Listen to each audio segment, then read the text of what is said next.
हम लोग भगवान से हमेशा कुछ न कुछ मांगते रहते हैं। हमारे मांगने का कभी अंत नहीं होता। कई बार हमारी मांगी मुराद पूरी होती है तो कई बार ऐसा लगने लगता है कि प्रार्थना बेकार जा रही है, भगवान हमारी सुन ही नहीं रहा है। जबकि सच ये है कि भगवान हर किसी की सुनते हैं और सभी की झोली भरने की कोशिश करते हैं। लेकिन जब झोली भरी हो या आपको भरी झोली को खाली करने का तरीका नहीं मालूम हो, तो भगवान यही सोचता है कि इसे देने का भी क्या फायदा। अगर आप वस्तुओं का उपयोग समुचित प्रकार से करेंगे तो निश्चित ही आपको आपकी मांगी गई चीज मिल जाएगी। लेकिन अगर आप उपयोग करना ही नहीं जानेंगे तो वस्तु लेकर करेंगे क्या? इस संदर्भ में एक रोचक कथा है। भगवान बुद्ध के एक शिष्य ने कहा, प्रभु, मुझे आपसे एक निवेदन करना है। बुद्ध ने उसकी ओर देखा जैसे कह रहे हों कि पूछो। शिष्य ने कहा कि मेरे वस्त्र पुराने हो चुके हैं, अब ये पहनने लायक नहीं रहे, मुझे नए वस्त्र चाहिए। बुद्ध ने शिष्य के वस्त्रों की ओर देखा। वस्त्र सचमुच बिल्कुल जीर्ण हो चुके थे।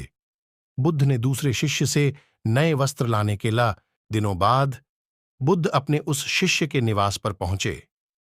कुशल क्षेम के बाद उन्होंने पूछा, तुम्हें और कुछ तो नहीं चाहिए?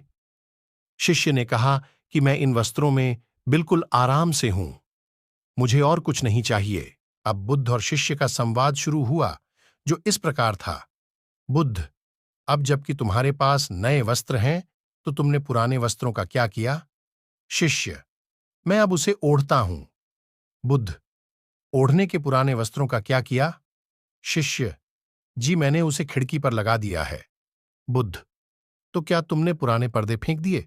शिष्य, जी नहीं, मैंने उसके 4 टुकड़े किए। रसोई में उनका इस्तेमाल चूल्हे पर से गर्म पतीलों को उतारने के लिए करता हूं। बुद्ध, तो फिर रसोई के पुराने कपड़ों का क्या किया? शिष्य, अब मैं उन्हें रसोई साफ करने के लिए प्रयोग करूंगा। बुद्ध, तो रसोई के पुराने वस्त्रों का क्या किया? शिष्य, प्रभु, वह अब इतना तार तार हो चुका था कि उसका कुछ नहीं किया जा सकता था। मैंने उसका एक धागा अलग करके बातियां तैयार कर लीं। उन्हीं में एक से कल रात आपके कक्ष को प्रकाशित था। बुद्ध शिष्य के इन उत्तरों से संतुष्ट हो गए। वे प्रसन्न थे कि उनका शिष्य वस्तुओं को बर्बाद नहीं करता और उसमें समझ है कि उनका उपयोग किस तरह से किया जा सकता है। कथा सुनाकर संत ने कहा, इन दिनों जब प्राकृतिक संसाधन दिन प्रतिदिन कम होते जा रहे हैं तो हमें कोशिश करनी चाहिए कि चीजों को बर्बाद ना करें और अपने छोटे छोटे प्रयत्नों से इस धरती को सुरक्षित बनाकर रखें।